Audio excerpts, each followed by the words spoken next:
I love this time of year. From Thanksgiving until New Year's Day, people are generally in a festive and giving mood.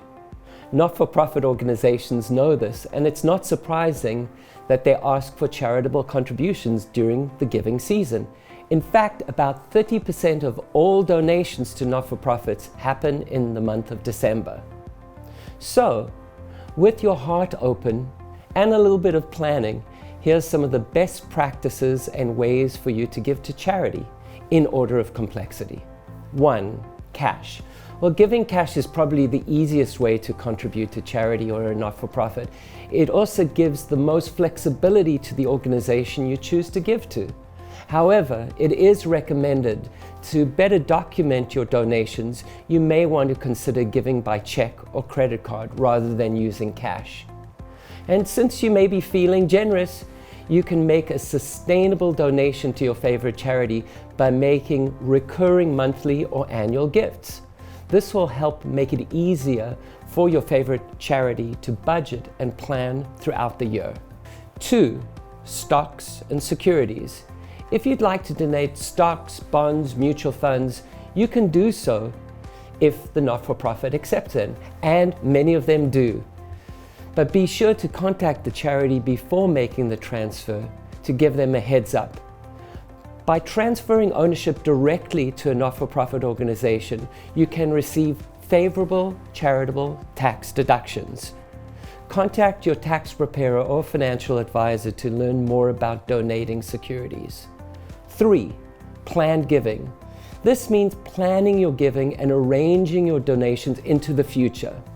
There are many options for charitable planned giving. The easiest is leaving a bequest in your will or your living trust. You can also name a charity as the beneficiary of your life insurance policy or retirement plan. 4. Estate planning. With a little bit more planning, you can create an estate plan. This could mean that you open a donor-advised fund with a charitable community foundation. A donor-advised fund can help you make donations and receive a favorable tax benefit. The community foundation invests and manages your funds in an account for you, and they fulfill your grant recommendations or requests. They then transfer income and principal to not-for-profit organizations while you are alive. When you pass away, remaining funds are distributed to your named charitable organizations, or in some cases, a named successor can continue to make grant recommendations. Another estate planning strategy could be for you to create a charitable trust.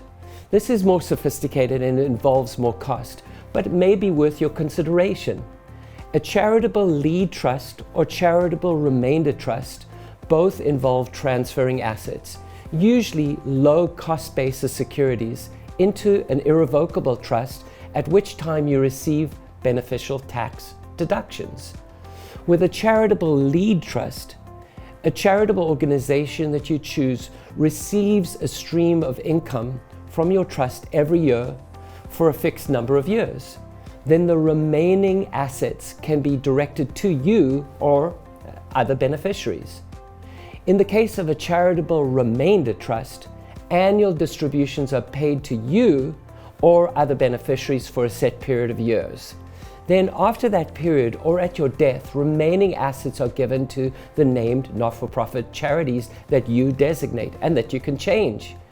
If these types of charitable trusts make sense for your situation, you definitely need to consult with an estate planning attorney and financial advisor to get it set up correctly and to make sure that the required annual administration and tax filings are met. Whatever your charitable inclination, I know that giving can make you feel good and can also make a big difference in the world. So wishing you a season of good health, light, and giving.